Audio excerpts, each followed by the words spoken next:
The foolish twins of Nsam village. Nsam village was a land of rich soil, flowing rivers, and warm-hearted people. At its heart stood the great Chief Kwame, a man known for his wisdom and kindness. Under his leadership, the village prospered, and its people lived in peace. Chief Kwame was respected not just for his strength, but for his fairness. He ruled with a firm but compassionate hand, ensuring that justice was served and traditions were honored. Yet, despite his greatness, Chief Kwame carried a deep sorrow in his heart. His twin daughters, Kunto and Kweli, were nothing like him. The twins were undeniably beautiful. Their dark, radiant skin glowed under the sun, and their eyes sparkled like the stars above Nsam's sacred river. But beauty alone could not hide their worst trait. They were mischievous, selfish, and utterly disrespectful. Instead of learning the ways of the elders, Kunto and Kweli spent their days causing trouble. They played cruel pranks on the villagers, stole fruits from the market, and laughed at those who were weaker than them. The villagers grew wary of their mischief, shaking their heads whenever they passed by. These girls will bring shame to the chief one day, they whispered among themselves. Chief Kwame, though burdened by their behavior, loved his daughters deeply. He hoped they would grow out of their foolishness, that wisdom would find them before it was too late. But Kunto and Kweli had no desire to change. The day of disrespect. One evening, as the sun cast golden hues over Nsam village, an old, blind storyteller named Elder Jumo sat in the village square. Though he could not see, his voice painted vivid pictures in the minds of those who gathered to listen. Children sat at his feet, their eyes wide with wonder as he spoke of ancient spirits, great warriors, and the lessons of the past. Kunto and Kweli approached, giggling to themselves. "Look at him," Kunto whispered. "He speaks as if he has seen the stories himself." Kweli smirked. "Let's have some fun." The twins walked up to Elder Jumo, pretending to listen with respect. But as he spoke, they began to whisper loudly, mocking his voice. "Long ago," Elder Jumo began. "Long ago," Kunto mimicked in a high-pitched tone, causing Kweli to burst into laughter. The storyteller paused but continued, undeterred. "In the time when the spirits walked among us. In the time when the spirits danced like monkeys." Kweli mocked, making faces. The children gasped, looking around nervously. Disrespecting a storyteller, especially one as wise as Elder Jumo, was a terrible thing. But the twins only laughed louder. Then, to make matters worse, Kunto and Kweli kicked over the old man's bowl of food, spilling its contents onto the dusty ground. Elder Jumo sighed heavily, his milky white eyes staring into the distance. He did not need to see their faces to know who had done this. The villagers who had been watching shook their heads in disappointment. No one dared to speak against the chief's daughters, but their silence was louder than any scolding. Elder Jumo wiped his hands on his robe and spoke slowly. "The spirits are always watching, children. Laughter at the wrong time may bring sorrow." Kunto and Kweli exchanged amused glances. "Oh no, Kweli. The spirits are watching us," Kunto said dramatically, pretending to look around in fear. Kweli giggled. "Maybe they would dance for us too." The twins erupted into laughter once more before skipping away, leaving the old man's food scattered on the ground. As they disappeared into the evening, Elder Jumo shook his head. "The river remembers," he murmured. "And the river does not forgive." The villagers whispered among themselves. The twins had mocked the wrong man. They had disrespected not only an elder but the unseen spirits that watched over Nsam village. And soon, they would pay the price. The twins mocked the sacred river. Nsam village thrived beside the Zosi River, a lifeline of fresh water and a sacred place believed to be the home of Mama Udua, the powerful river spirit. From the time they could walk, the people of Nsam were taught to respect the river. They bathed and drank from its waters with gratitude, and every year, the village held a water ceremony to honor Mama Udua, offering gifts of flowers, fruits, and songs of praise. No one dared to call upon the river spirit outside of the ceremony. It was a law as old as the village itself. But Kunto and Kweli, with their boundless arrogance, thought it was all nonsense. One afternoon, the twins wandered toward the riverbank, their laughter echoing through the trees.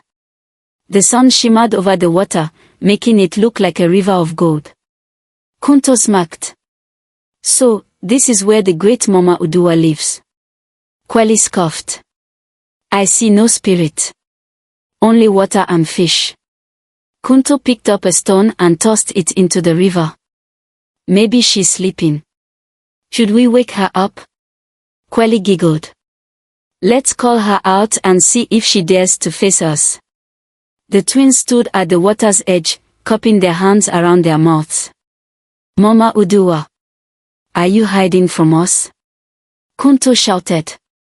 "Or are you just a silly old story?" Kweli added, her voice filled with mockery. Their laughter rang out as they kicked the water with their feet, sending ripples across the surface. Still, there was no response. "Maybe she's deaf," Kunto suggested, picking up another stone. "Then let's make her listen." Kweli grabbed a handful of pebbles and hurled them into the river. For a moment, everything was still. The birds stopped chirping. The air grew thick and heavy, as if the very earth was holding its breath. Then, without warning, the river began to stir. The water swirled unnaturally, rising into a towering wave that shimmered like liquid glass. The twins stumbled backward, their laughter faltering for the first time. From the heart of the swirling water, a figure emerged. She was breathtaking, tall and regal, her long hair flowing like streams of water, her robe shimmering with the colors of the river. But what struck the twins the most were her eyes, closed, yet glowing with an eerie blue light that pierced through the air. Mama Udua had awakened. The river spirit's voice echoed like distant thunder, deep and commanding. "Who dares disturb my waters?" Kunto and Kweli exchanged nervous glances before bursting into laughter once again. Kweli whispered, "She doesn't even open her eyes.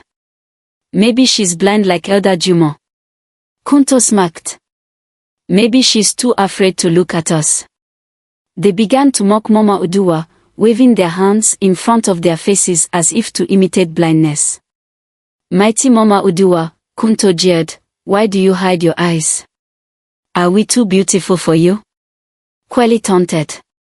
Then, in an act of utter foolishness, Kunto picked up a small pebble and threw it, not at the river, but at the spirit herself. The pebble hit the edge of Mama Udua's flowing robes and disappeared into the water. For a moment, there was silence. Then, the sky darkened, and the river roared. Mama Udua slowly raised her hands. The wind howled, swirling around Kunto and Kweli like a storm. Their laughter, once loud and mocking, now turned into gasps of fear. The spirit's voice rumbled through the air. "Foolish children, you have shown great disrespect." The wind grew stronger, circling the twins, lifting the very dust beneath them. "You think laughter is a weapon? You think mockery makes you strong?" Her eyes, which had remained closed all this time, suddenly snapped open, glowing like twin moons, burning with an ancient power. The twins froze. Mama Udua raised her hand and pointed at them. "Then let laughter be your curse." A deafening crack of thunder split the sky, and an invisible force struck Kunto and Kweli. They collapsed onto the ground, clutching their stomachs. And then, it began. They started laughing. But it wasn't like before. This laughter was not joyful or mischievous. It was unnatural, wild and uncontrollable. It forced itself out of their throats, shaking their bodies violently. Their stomachs twisted in pain, but they could not stop. Tears streamed down their faces as their own laughter choked them, their voices echoing through the trees. Mama Udua's glowing eyes dimmed as she turned back toward the river. When your hearts learn humility, only then shall your laughter cease. With those final words, she vanished beneath the waves, the river returning to its quiet flow. But Kunto and Kweli remained on the ground, their bodies racked with endless, painful laughter. The curse takes hold. The sun was setting over Nsam village when Kunto and Kweli stumbled back home, their laughter ringing eerily through the quiet air. Their faces were streaked with tears, their stomachs aching from the unnatural force of their endless giggles. The villagers who saw them at first chuckled, assuming it was yet another one of their mischievous acts. "There go the twins, up to no good again," a woman muttered as she pounded yam outside her hut. "They must have found something funny in the forest," an elder said, shaking his head. But then, they saw the terror in the twins' eyes. Kunto's face twisted with pain as she clutched her belly, gasping for breath between each involuntary cackle. Kweli fell to her knees, pounding the ground, her voice breaking as laughter escaped her lips against her will. "Help us," she tried to scream, but it came out as more laughter. The villagers stepped back, whispering. Something was wrong. By the time the twins reached their father's palace, their bodies were trembling. The palace guards, upon hearing the eerie laughter echoing down the paths, rushed to the entrance, spears in hand. But what they found was not an intruder. It was the chief's daughters, laughing, weeping, and utterly broken. The chief's desperation. Chief Kwame sat in his grand hut when the commotion reached him. His advisors murmured in concern as the cursed laughter filled the air. "My chief," one of his warriors said, stepping forward. "Your daughters, something has happened to them." The chief rose from his seat immediately and rushed outside. His heart clenched at the sight before him. Kunto and Kweli lay sprawled in the dust, their bodies shaking as endless laughter escaped them in horrible bursts. "Kunto! Kweli!" he called, but they could not answer. Their eyes, red and swollen, pleaded for help. Their hands clutched at their throats as if trying to force the laughter back inside. Chief Kwame rushed forward and lifted Kweli into his arms. She was burning with fever, yet her body convulsed with laughter. "My daughters," he whispered, holding them close. "What has happened to you?" The palace servants tried to help. The village women rushed to bring water, but the twins choked on it, their bodies unable to stop trembling from laughter. "Someone called the healer," the chief bellowed. The healer's attempt. That night, Baba Anjo, the village's oldest healer, arrived at the palace, carrying his satchel of herbs. He knelt beside the twins, who lay on their mats, their bodies shaking from exhaustion, yet still laughing uncontrollably.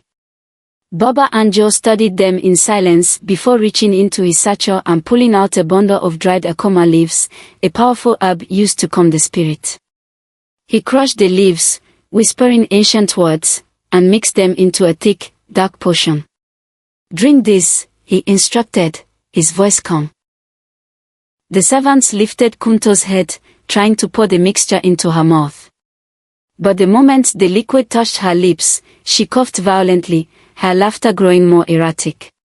Kweli, too, refused to swallow, her body rejecting the cure. Baba Anjo frowned. "This is no ordinary affliction. This is the work of the spirits." Chief Kwame's fist clenched. "Then what can we do?" The healer shook his head. "There is nothing my herbs can cure. You must seek the wisdom of the oracle." The oracle's revelation. The next morning, Chief Kwame summoned the high priest, Baba Gondo, the only man who could consult the spirits for answers. Baba Gondo was a tall, thin man with deep-set eyes that held the weight of countless visions. He was the voice of the gods, the one who interpreted their will. Inside the sacred shrine, the villagers gathered, whispering among themselves as Baba Gondo lit the sacred fire and threw crushed bones and herbs into the flames. The room filled with thick smoke as the oracle chanted, his voice rising and falling like the wind through the trees. Then, a sudden stillness. Baba Gondo's eyes rolled back, and his body trembled as the spirit spoke through him. A deep voice, not his own, emerged from his lips. The laughter of fools has angered the river. Chief Kwame bowed his head. Please, great spirits, tell us how to save my daughters. The voice from Baba Gondo grew deeper. There are only two paths to redemption. The room fell silent. The first is sacrifice. Murmur spread through the shrine. Sacrifice. Who would need to be offered to the spirits? Baba Gondo's body stiffened. A blood sacrifice. One of royal blood. Chief Kwame felt his heart drop. One of his own children would have to be sacrificed to appease Mama Udua. The chief swallowed hard. He had 14 children, yet how could he choose to lose one to save two? Baba Gondo's voice continued. The second part is humility. The villagers leaned in. The twins must serve those they have wronged. They must live as the lowest among the people, their pride stripped away, their hands hardened by labor. A heavy silence filled the shrine. Only when they are truly humble will the river forgive them. The suffering continues. Back at the palace, Kunto and Kweli's condition worsened. They could no longer eat properly, food slipped from their mouths as their laughter forced their bodies into fits. They could not sleep, their exhausted minds forced awake by the unrelenting curse. Their once radiant beauty faded into shadows beneath their eyes, their cheeks hollowing from exhaustion. The villagers watched in silence. For the first time in their lives, the twins were suffering, and no one laughed with them. The people who had once been tormented by their tricks now pitied them, but they also saw justice in the curse. Chief Kwame sat beside them that night, watching his daughters struggle against the very thing they once used to torment others. He took a deep breath and closed his eyes. He had a choice to make. Would he offer another child as a sacrifice to the river, saving Kunto and Kweli at a terrible cost? Or would he send them into humility, forcing them to earn their redemption? The chief knew there was only one right path. At dawn, he stood before the village and made his decision. My daughters will walk the path of humility, he declared. The villagers murmured. Some nodded in agreement, others whispered that a sacrifice would have been the easier choice. But Chief Kwame knew the truth. If Kunto and Kweli were to be saved, they had to learn what they had never understood before. And so, the twins would begin their journey, not as daughters of a chief, but as servants of the very people they had mocked. Their suffering had only just begun the journey to redemption. The sky was painted in hues of orange and purple as Chief Kwame stood before the gathered villagers, his face grim with determination. My daughters have mocked the spirits and brought this curse upon themselves, he declared. They will seek forgiveness from Mama Odua herself. The villagers murmured in agreement. It was a fair punishment. The chief turned to his daughters, who lay weak and trembling on the palace floor. Their once beautiful faces were sunken with exhaustion, their laughter now a torment rather than a joy. You must travel to the heart of the Zosi River, where Mama Udua's temple stands, he told them. Only she can lift your curse. Kunto and Kweli tried to protest, but their voices only burst into painful, choked laughter. The chief ignored their struggle. You leave at dawn. Into the wild. The next morning, Kunto and Kweli set off on their journey, their laughter still echoing unnaturally through the village. They carried only a small bag of food and a water flask. The journey ahead was long and dangerous, for the path to the heart of the Zosi River lay through the deep forest, a place of spirits, wild beasts, and forgotten secrets. The forest swallowed them whole, its towering trees blocking out the sun. The air grew thick with moisture, and every rustling leaf sounded like a whisper. Yet, even as they walked through the unknown, the twins remained defiant. This is nonsense, Kunto muttered between fits of laughter. Why should we beg forgiveness for something so silly? Kweli wiped a tear from her eye as her laughter twisted her ribs painfully. Yes. This spirit takes herself too seriously. But as the hours stretched into days, their bodies weakened. Their feet bled from walking, their throats ached from laughter, and hunger clawed at their stomachs. The forest was unforgiving, food was scarce, the air was thick with insects, and at night, the cries of unseen creatures haunted their sleep. For the first time, doubt crept into their hearts.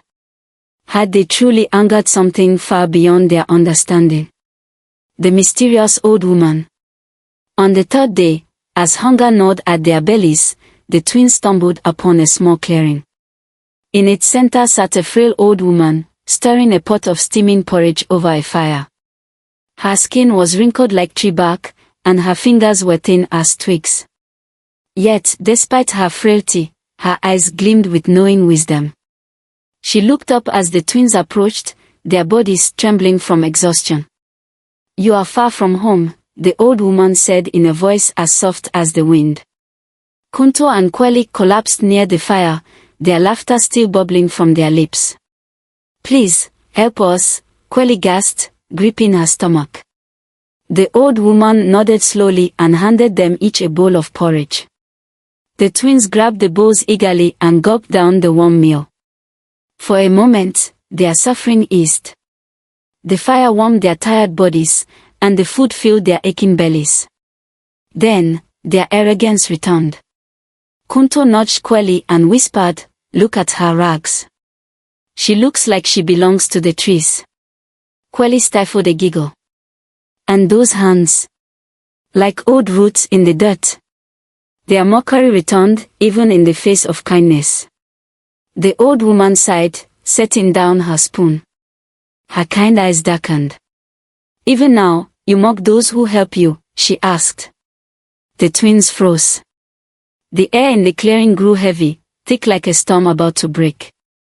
The old woman stood taller than before, her frail body now radiating an otherworldly presence. Her voice deepened, carrying the weight of something ancient. "I am Nyanya, guardian of the path to Mama Udua," she declared. Kunto and Kweli stared in horror as the old woman's form shimmered, shifting between human and spirit. "You have learned nothing," Nyanya said, her voice like the rustling of ancient leaves. "You walk toward redemption, yet you carry the same arrogance that led you to ruin." Kunto tried to stand, but her knees buckled. "We didn't mean." Nyanya raised a hand, and a sudden wind howled through the clearing, stirring the fire into wild flames. "You have one final chance," Nyanya warned. "Continue your journey, but if you do not change your hearts, your suffering will never end." And just like that, she vanished, leaving behind nothing but the dying embers of the fire. For the first time, fear gripped the twins' hearts. They had mocked the spirit, and yet, still, they had been given another chance.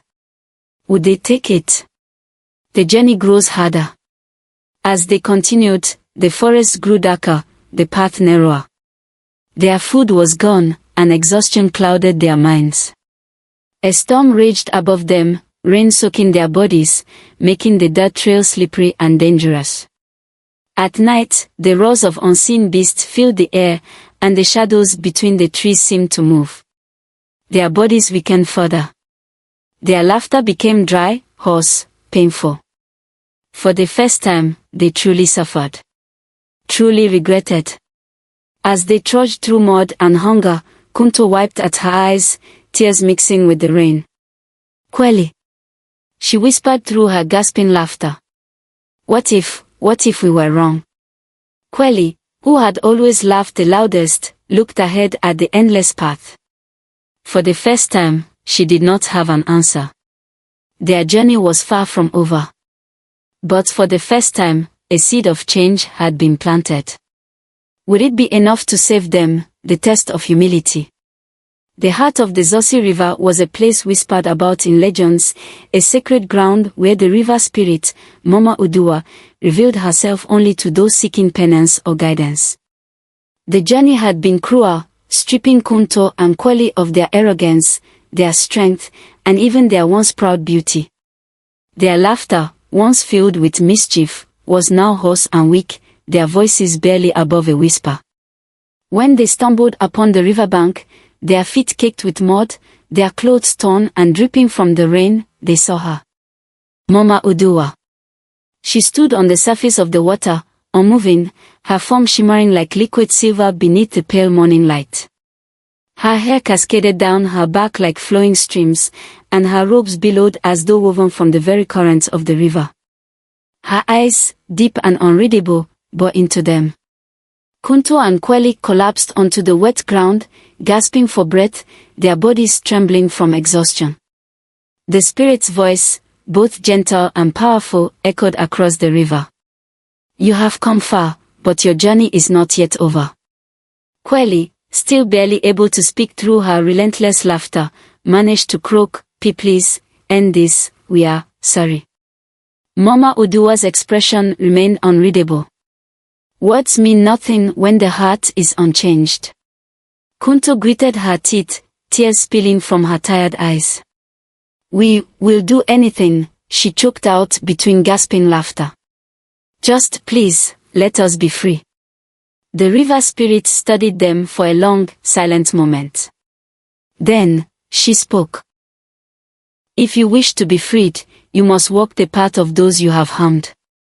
You will return to some village, not as daughters of a chief, but as the lowest among them. You will serve the people, just as they have served you. Only when they forgive you will I lift this curse. The twins' heart sank. To be servants in their own village. To work for the same people they had mocked and tormented. But there was no other choice. With weak nods, they accepted their fate. Mama Uduwa lifted her hands, and the river rose in towering waves around them. Before they could even blink, the water swallowed them whole. And then they were gone. They returned to Nsom. When Kunto and Kweli awoke, they were lying at the edge of Nsom village, the familiar scent of their homeland filling the air. Their bodies ached, but something was different. They were still laughing. Mama Uduwa's voice rang in their ears. You will laugh until you are forgiven. The twins sat up slowly. They were home, but not as princesses. No longer dressed in fine silks, they now wore simple, tattered clothes. Their jewels were gone, their hair unkempt and dull. Their faces, once admired for their beauty, were now weathered from suffering. As they stepped into the village, the people stared. Kunto and Kweli, the ones who had once caused so much trouble, had returned. But now, they looked nothing like the girls who had left. The villagers whispered among themselves. The spirits have punished them. Look at them now, nothing but servants. Let's see if they can endure what they put others through. Chief Kwame stood before them, his expression unreadable. You have returned, he said. The twins bowed their heads. We seek forgiveness, Kweli said weakly. We will do whatever it takes. Chief Kwame nodded. Then so be it. And so, the true punishment began. The life of servants. For the first time in their lives, Kunto and Kweli were no longer princesses. Instead of being served, they served. They swept the palace floors, the same halls they had once danced through in laughter. They carried water from the Zosi River, their arms aching under the weight of heavy clay pots. They cleaned the homes of the villagers, scrubbing dirt from floors, washing clothes in the river.